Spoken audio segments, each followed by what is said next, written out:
Ketua Umum PSSI Erick Thohir bertemu dengan petinggi KNVB. Erick Thohir turut memberikan undangan ke Timnas Belanda untuk menghadapi Timnas Indonesia. Erick Thohir bersama jajarannya dari PSSI diketahui sedang melancong ke Belanda. Mereka datangi KNVB kampus di Zeist dan bertemu Sekretaris Jenderal Federasi Sepak Bola Nasional Belanda atau KNVB, Gids de Jong. Dalam postingan di media sosial pribadinya, Erick Thohir menyebut mau belajar dari KNVB untuk pengembangan talenta junior maupun senior dan juga sepak bola wanita, termasuk di dalamnya soal pengembangan liga. PSSI ingin memastikan pengelolaan grassroots yang bisa menghasilkan pemain-pemain berkualitas untuk masa depan. Kami di PSSI juga mempelajari bagaimana kerjasama KNVB dengan liga yang bisa menghasilkan pemain berkualitas, namun tetap bisa memberikan ruang untuk pemain amatir, tulis Erick Thohir. Ada satu kalimat yang menarik, Erick Thohir mengungkapkan mengundang Timnas Belanda untuk menghadapi Timnas Indonesia.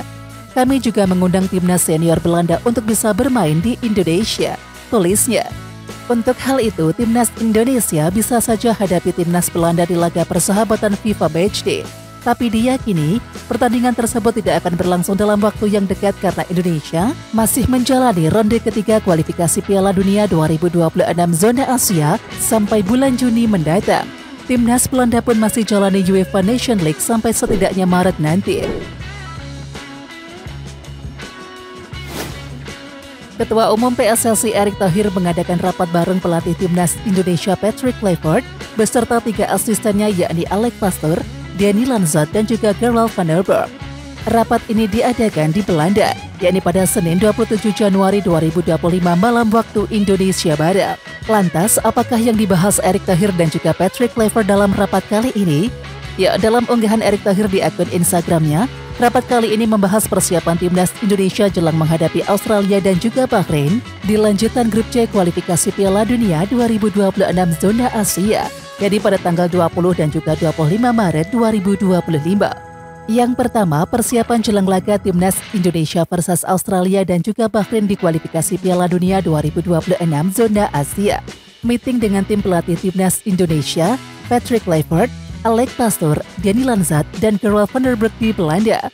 Kami berdiskusi tentang progres persiapan pertandingan Timnas Indonesia melawan Australia dan juga Bahrain pada Maret mendatang, tulis Erick Thohir sembari menampilkan foto dirinya sedang rapat dengan staf pelatih Timnas Indonesia tersebut.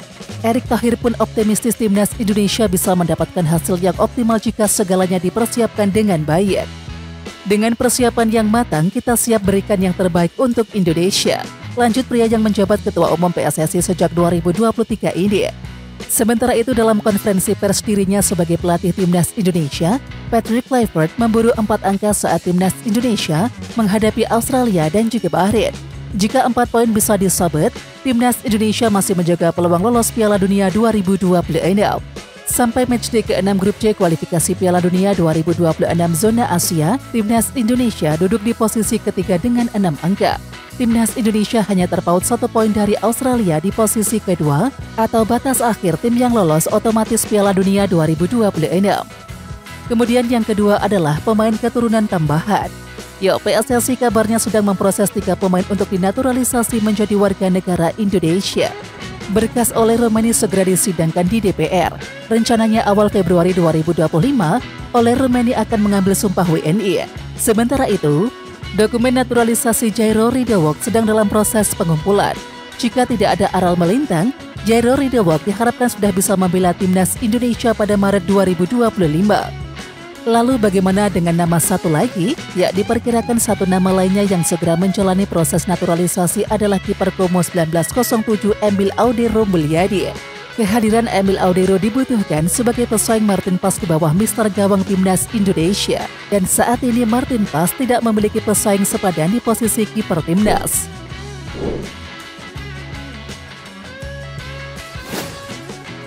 Bek Timnas Indonesia JETS tampil cukup menjanjikan dengan pertandingan Venezia versus Verona dalam laga lanjutan pekan ke-22 Liga Italia Selasa 28 Januari dini hari waktu Indonesia Barat. JETS memimpin barisan 3 bek tengah skuad Iloni Alati pada laga ini. Tampil sejak menit pertama hingga peluit panjang, ETS membantu lini belakang Venezia tetap solid dalam menjaga benteng pertahanan. Menilik lebih dalam, ETS mencetak 2 blok yang penting dalam menyetop peluang lawan. Ia juga menorehkan 3 kali sapuan yang membuat zona pertahanan bisa kembali aman. Selain berkontribusi dalam bertahan, Izzas juga membantu tim dalam proses membangun serangan. Ia membukukan 5 umpan panjang sukses dari total 8 kali percobaan. Kemudian ada pula 3 kali operan yang mengarah tepat ke zona pertahanan lawan. Ini mengisyaratkan Izzas dapat diandalkan dalam bola-bola panjang untuk memicu serangan. Sayangnya, Venezia tak memetik poin penuh dari laga kandang. Izzas dan juga kawan-kawan harus puas bermain imbang 1-1 dan juga torehan 1 angka dari laga tersebut. Venezia unggul lebih dahulu di menit ke-28 berkat gol Alessio Zerbian. Verona kemudian menyamakan kedudukan dari Jackson Cachua pada menit ke-76. Hasil imbang membuat Venezia FC meneruskan tren kurang positif karena sudah 5 pertandingan tanpa kemenangan. Dan saat ini, tim besutan Eusebio de Francesco tersebut berada di peringkat ke-19 atau zona degradasi.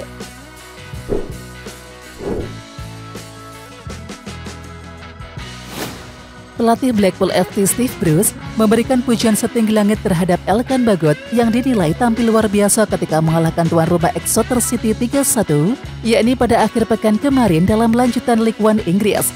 Bruce menilai performa apik itu sebagai penebus setelah absen selama setengah musim akibat 2 cedera yang menghantamnya secara berturut-turut. Elkan Bagot pertama kali absen pada akhir Agustus yang lalu karena mengalami cedera ankle saat menjalani latihan. Dia kemudian dimainkan selama 45 menit saat menghadapi Liverpool U21 di ajang EFL Trophy, tetapi kembali harus menepi akibat dibekap cedera pergelangan kaki. Dan total Bagot harus memulihkan cedera selama hampir 5 bulan. Bruce kemudian memberikan kesempatan kepada pemain belasan Indonesia itu untuk tampil penuh melawan Exeter. Dia luar biasa, dia hanya harus menunggu karena kurang beruntung akibat cedera, tetapi ia bermain dengan sangat baik. Sanjung legendaris Manchester United tersebut dikutip laman Blackpool Gazette. Dia menjaga dirinya dalam kondisi yang sangat baik, bekerja keras seperti yang telah dia lakukan setiap hari dengan 2 cedera besar. Maka salut buat dia, ini performa bagus adalah hadiahnya. Dia memberi kami keseimbangan yang bagus karena dia kidal. Jadi itu sangat bagus. Dia sangat membantu kami. Pemain yang dipinjam dari Ipswich Town itu diharapkan kembali memperlihatkan performa yang bagus saat Blackpool FC melakoni laga tandang melawan Lincoln City, yakni pada Rabu 29 Januari dini hari waktu Indonesia Barat. Pemain Royal Antwerp FC Jairo Ridewald terancam hukuman larangan bermain selama 3 pertandingan akibat kartu merah saat melawan STVV di Liga Belgia 1-25 Januari. Dalam pertandingan itu, Jairo diusir wasit karena meninju wajah pemain lawan, yakni Joachim Fujita di injury time. Wasit langsung memberikan kartu merah terhadap gelandang 28 tahun itu. Dalam laporan CVA, sanksi terhadap Ridewald akan berlaku selama 3 pertandingan. Selain itu, calon pemain naturalisasi timnas Indonesia tersebut diwajibkan membayar denda sebesar 3.500 euro atau setara dengan 59,5 juta rupiah. Selain sanksi 3 pertandingan, ada tambahan denda 3.500 euro, tulis CVA. Ya, hukuman itu membuat Jairo Ridewald baru bisa bertanding setidaknya pada pertengahan atau akhir Februari mendatang. Di satu sisi, waktu kurang lebih 2 hingga 3 pekan selama Ridewald tidak bertanding dapat dimanfaatkan untuk mempercepat proses naturalisasinya. Mengingat saat ini nama Jairo Ridewald masuk dalam kandidat naturalisasi pemain timnas Indonesia. Jika tak ada aral melintang, ex-pemain Crystal Palace itu diharapkan bisa segera memperkuat tim Garuda di kualifikasi Piala Dunia 2026.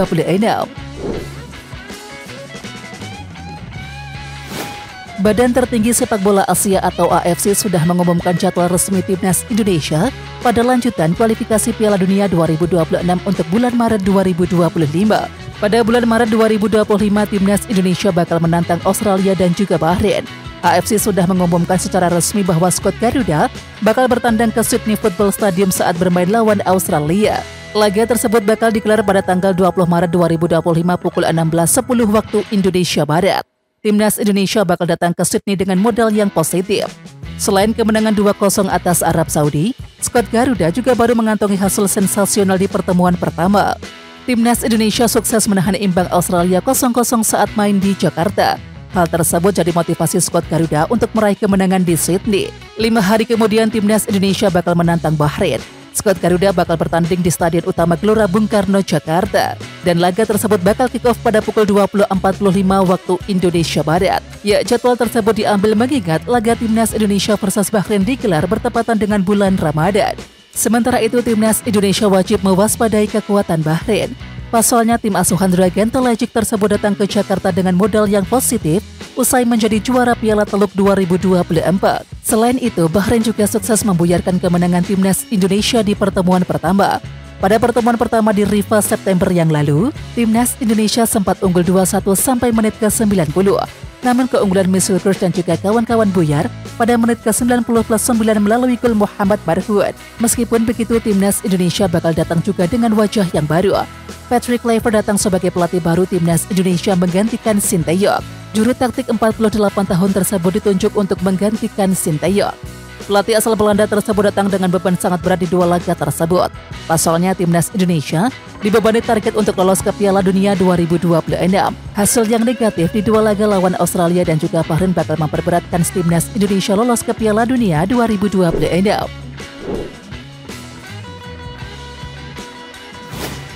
Akun Instagram Timnas Indonesia, Instagram @timnasindonesia, diketahui mengunfollow akun pribadi Sinteyong. Padahal STY sendiri masih mengikuti akun Timnas Indonesia. Setelah pemecatan Sinteyong sebagai pelatih Timnas Indonesia, diketahui akun yang memiliki 7,1 juta pengikut tersebut masih memfollow Sinteyong. Begitu juga sebaliknya, bahkan Sinteyong juga masih memfollow Instagram Ketua Umum PSSI Erick Thohir. Ya, Timnas Indonesia tampaknya benar-benar ingin melupakan Sinteyong. Terbukti akun Instagram mereka sudah tak lagi mengikuti juru taktik yang sudah meningkatkan prestasi Timnas Indonesia itu. Padahal Sinteyong diketahui sampai detik ini masih memfollow akun Timnas Indonesia. Pelatih asal Korea Selatan tersebut hanya mengunfollow akun PSSI saja semenjak pemecatan di awal Januari 2025 yang lalu. Sementara itu tak ada yang tahu apa alasan Timnas Indonesia mengunfollow Sinteyong. Tampaknya Timnas Indonesia ingin move on dari STY dan juga fokus mendukung Patrick Kluivert sebagai pelatih Garuda saat ini. Sinteyong sendiri saat ini telah meninggalkan tanah air dan juga kembali ke Korea Selatan. Ia pun diantar supporter Timnas Indonesia saat hendak pergi dari Indonesia. Melihat kepergiannya ditemani oleh para supporter Garuda, Sinteyong pun merasa terharu. Tak lupa, ia berterima kasih kepada supporter yang sudah sangat menyambut dan juga mendukungnya selama menangani Timnas Indonesia. Sungguh terima kasih di perjalanan pulang ini diantar pulang seperti ini. Saya sangat terharu dan sangat berterima kasih, ujar Sinteyong di Bandara Soekarno-Hatta.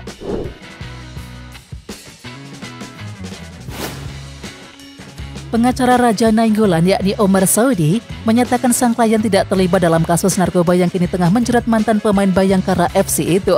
Dia adalah pemain sepak bola, bukan seorang kriminal. Dirinya sendiri menentang narkoba. Penangkapan ini sangat disesalkan terhadap reputasinya karena dia kini dikaitkan dengan sindikat pengedaran narkoba internasional, kata Saudi dikutip dari GFI.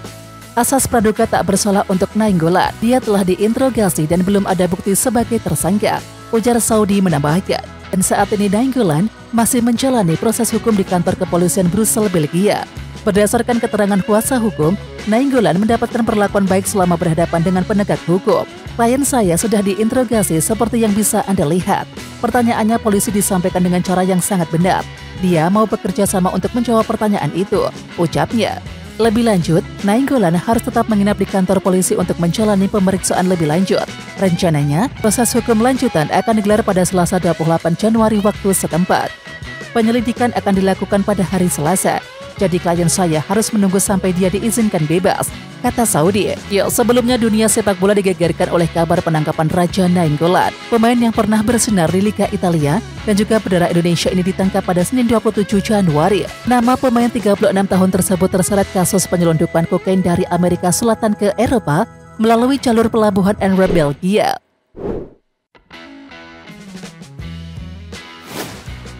Timnas U20 Indonesia sejauh ini telah menerima kekalahan pada ajang mandiri U20 Challenge Series 2025.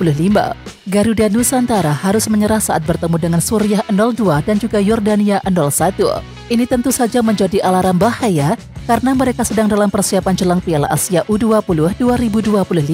Meskipun masih ada waktu untuk persiapan, Indonesia memasak target tinggi untuk bisa menembus babak semifinal agar bisa lolos ke Piala Dunia U20 2025. Ini tentu menjadi perhatian karena lawan di Piala Asia nanti memiliki level yang lebih tinggi. Pelatih Timnas U20 Indonesia Indra Safri menjelaskan, komunikasi dengan pelatih kepala Timnas Indonesia Patrick Kluivert akan terus dijalin. Dia sudah mengirimkan video terkait Garuda Nusantara saat pertama bertemu dengan Kluivert. Tujuannya agar tim kepelatihan timnas bisa melakukan analisa. Ini juga menjadi jalan bagi mereka untuk mendapatkan masukan demi evaluasi yang lebih baik.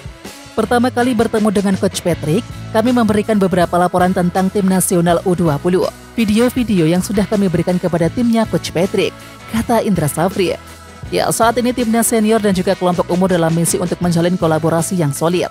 Sosok Gerald van der Beek menjadi tangan kanan Patrick Kluivert akan mengawal regenerasi di timnas Indonesia. Ini membuat dia akan memantau penuh termasuk timnas U20 Indonesia. Dia mendukung penuh saat timnas ada kesatuan misi demi mempersiapkan masa depan skuad Garuda.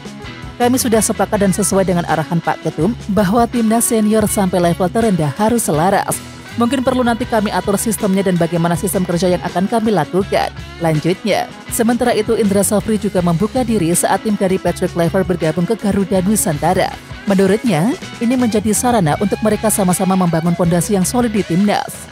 Apalagi, pemain yang ada saat ini adalah sosok yang akan bertugas di timnas senior dan ini harus dikawal dengan baik. Apakah nanti di Piala Asia timnya Coach Patrick bakal berkontribusi? Ya, kami welcome saja, karena kami sudah tahu kesatuan dengan pelatih tim nasional. Tutupnya. Penyerang timnas U20 Indonesia Jens Schreven akhirnya pulih dari cedera yang dialaminya. Jens Schreven telah mengalami cedera sejak 10 Januari 2025 yang lalu. Kondisi tersebut membuat penyerang 19 tahun itu harus beristirahat beberapa hari dari latihan timnas U20 Indonesia. Dirinya harus beristirahat selama 10 hari sampai 2 pekan untuk pulih dari cedera. Namun dirinya masih harus absen kala timnas U20 Indonesia menantang Yordania pada tanggal 24 Januari di Gelora Delta Sidoarjo kemarin.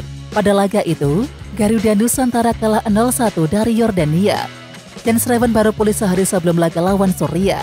Namun dirinya tak diturunkan sebagai starter. Indra Safri baru menurunkan Jens Schreven pada menit ke-68. Jens Schreven baru masuk menggantikan Muhammad Raikil. Sayangnya hadirnya penyerang 19 tahun tersebut gagal menyelamatkan Garuda Nusantara dari kekalahan.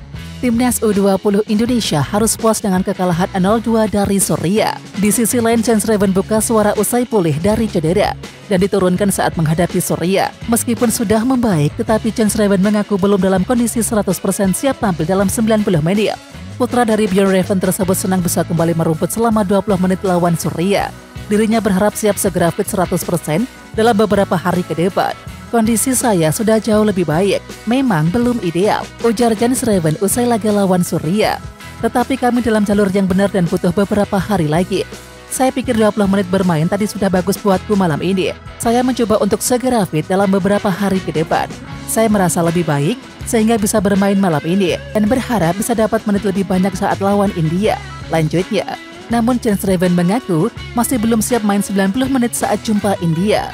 Jens Schreven hanya berharap bisa bermain paling tidak 45 menit kala bersua dengan India. 90 menit saya rasa belum, ujar penyerang FC Dordrecht tersebut. 45 menit besok mungkin sudah bagus. Lanjutnya,